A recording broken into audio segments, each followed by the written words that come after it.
साहब ये आज एक हिंदू अखबार में ये आर्टिकल आया साहब, लेडीज को जो है लेडीज के आइडेंटिफिकेशन के लिए रख रहे हैं तो वोटिंग के दिन, इसके लिए आपका क्या रिएक्शन है साहब? ये आया देखिए। तो क्या करना है, कोई बात ही नहीं, तो होता है ना। लेकिन उस दिन हमारे वोटिंग के लिए नहीं, कुछ नहीं होता सर। वोटिंग परसेंटेज बढ़ाने के लिए इस बार क्या करना है? वोटिंग परसेंटेज बढ़ाने के लिए ही कोशिश की जा रही है। सबसे हम गुजारिश कर रहे हैं और मसाजिद से, अइम्माए मस्जिद से, यानी उलमाए कराम, मुफ्तियाए कराम, पूरे मौलाना, जितने जिम्मेदार लोग हैं सब कह रहे हैं कि वोट का इस्तेमाल करिए। और ये हमको सब समझना है कि ये हमारे मुल्क का बड़ा नाजुक और तारीख तरीन पार्लियामेंट इलेक्शन होने जा रहा है। और अगर हम अब निकल कर अपने वोट का इस्तेमाल नहीं करेंगे तो फिर मुल्क जो रास्ता तय करेगा वो मुस्तकबिल के लिए हम तमाम के लिए ठीक नहीं होगा, मुल्क के लिए ठीक नहीं होगा। तो बीजेपी को रोकना है और उसके लिए हम तमाम को मिलकर मुत्तहदा तौर पर अपने वोट का इस्तेमाल करना है। हैदराबाद तेलंगाना में जो भाईचारगी है, मोहब्बत है, अमन का माहौल है, उसको बरकरार रखने के लिए हम उम्मीद करते हैं कि हैदराबाद पार्लियामेंट से MIM पार्टी को वोट देंगे और पूरे तेलंगाना के दीगर 16 पार्लियामानी हल्कों से बीजेपी को शिकस्त देंगे। सर, इसमें बीआरएस को सपोर्ट कर रहे हैं या कांग्रेस? हम पिछले असेंबली इलेक्शन की तरह कोई ऐलान नहीं कर रहे हैं। हम ये कह रहे हैं कि हैदराबाद में पतंग और तेलंगाना में बीजेपी खत्म।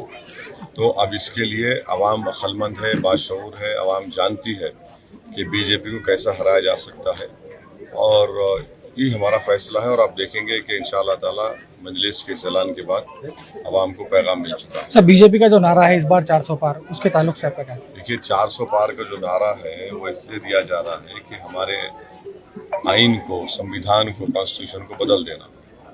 कल ही राजस्थान के बीजेपी के एक डिप्टी चीफ मिनिस्टर मोहतरमा है, उन्होंने कह दिया कि अगर 400 पार मिलेंगे तो आइन और संविधान को बदल देंगे। जब आइन और संविधान बदलेगा तो right to equality, basic structure चला जाएगा। रिजर्वेशन जो दलितों को मिल रहा है वो खत्म हो जाएगा, BCs को जो रिजर्वेशन मिल रहा है खत्म हो जाएगा। आर्टिकल 29 और 30 के तहत जो हमको हमारी तहजीब का तहफ़्फ़ुज़ का हक दिया गया वो खत्म हो जाएगा। दफ़ा 30 के तहत जो अक़लियतों को अपने पसंद के तालीम इदारे खोले जाते वो ख़त्म हो जाएगा। तो ये एक बहुत बड़ी लड़ाई है जिसको आवाम से उम्मीद करते हैं कि उसको देखेंगे और अपने एक एक वोट का इस्तेमाल करेंगे। सुबह 7 बजे से शाम में 6 बजे तक हम सबको मिलकर अपने वोट का इस्तेमाल करना है। और अगर कोई ये समझ रहा है कि मेरे वोट नहीं डालने से फ़र्क नहीं पड़ेगा तो फिर याद रखिए, वोट एक अमानत है, आप अमानत में ख़यानत नहीं कर सकते। उस दिन एक दिन आपको कोई फार्म हाउस में जाने की ज़रूरत नहीं है, कोई दावत मनाने की ज़रूरत नहीं है। जाइए, वोट का इस्तेमाल करिए, आप अपना हक़ अदा करिए, मुल्क को बचाइए, हैदराबाद के अमन को मजबूत करिए, अपने इत्तेहाद को मजबूत रखिए, अपने सियासी शऊर का सबूत दीजिए। ये हम सबको करने की ज़रूरत है।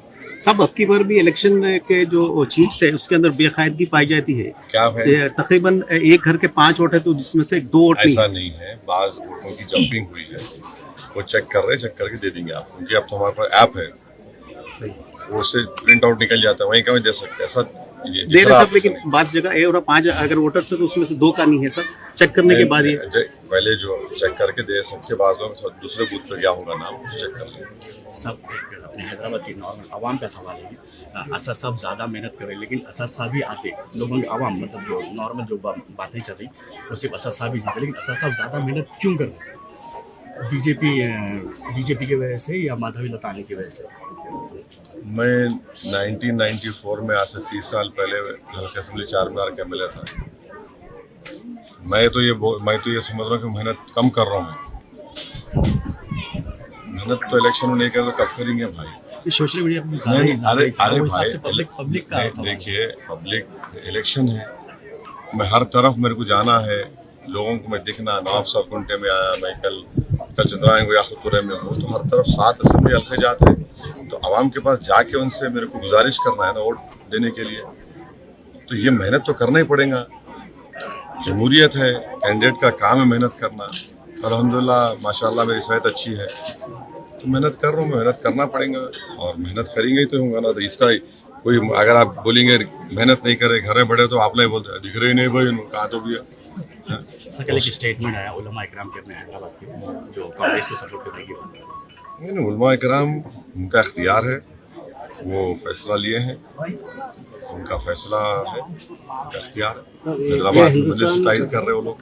ये हिंदुस्तान के आयन को बदलने की जो बात चल रही है, आराम से। पिछले वक्त में जो पिछले वक्त में कांग्रेस का दौर था उसमें ऐसा कुछ हुआ था सर, जैसा बीजेपी में? नहीं, अभी 400 पार का मतलब एक ही है कि भारत के आइन को तब्दील कर देना, जिसको बाबा साहब अम्बेडकर ने बनाया। और अगर आप आरएसएस के जितने सरसंघचालक जो शुरू उनके पहले जो चीफ थे, सरसंघचालक मतलब चीफ थे, हेगडेवर से लेके गुलवालकर, और उसके बाद जितने भी बने, सुदर्शन बने या राजू भैया बने या फिर अब है मौजूदा, इन सब की तकारीर नेट पे अवेलेबल है। इनके लिखे हुए किताबें या जो भी है, उसमें एक बार की तरफ हमेशा ये लोग बोलते हैं कि आइन सही नहीं बना। तो इसलिए यकीनन ये खतरा है, बेसिक स्ट्रक्चर को ख़त्म करना इनके जहनों में है। अब बेसिक स्ट्रक्चर जो है वो भारत के फंडामेंटल राइट्स का एक चैप्टर है पूरा। वो पिछले वक्त में कांग्रेस के दौर में कुछ बदलाव हुआ था सर? इमरजेंसी हुई थी ना कांग्रेस जमाने में, जी इमरजेंसी हुई आइन में कुछ थी, बदलाव? जबरी नसबंदी हुई थी, कई हुकूमतों का 350 का गलत इस्तेमाल हुआ था प्रेसिडेंट रूल नाफिज करने के लिए। सर ये बीजेपी जो है मुस्लिम रिजर्वेशन के ताल्लुक से बार बार कह रही है कि मुस्लिम रिजर्वेशन खत्म मुस्लिम रिजर्वेशन नहीं है, दलित रिजर्वेशन भी, ओबीसी रिजर्वेशन सब खत्म करना चाहती बीजेपी। हैदराबाद हमेशा जब भी आते हैं तो हैदराबाद के लोगों को रजाकार बोल के जाते हैं, इसके ऊपर आप क्या कहेंगे? 13 के दिन जवाब मिलेगा उनको, 13 के दिन जवाब मिलेगा। उनका ने पेटेंट है रजाकारों का। रजाकार जो थे वो भाग गए 57 में, जो वफादार थे आज भी ठहरे हुए चट्टान की तरह इन जालिमों से मुकाबला कर रहे हैं। तो वफादारी मुकाबला करता। सर अभी तक जो भी स्टेटों में जो पोलिंग हुई परसेंटेज 2019 के मुकाबले कम आता जा रहा है, इसकी वजह क्या है? अब मेरे को नहीं मालूम उसकी वजह क्या है। मैं हैदराबाद की आवाम से अपील कर रहा हूँ कि अपना पोलिंग परसेंटेज बढ़ाइए और खुदा के लिए घर से निकलिए, वोट डालिए, अपनी पार्टी को भारी अक्सर से कामयाब करिए।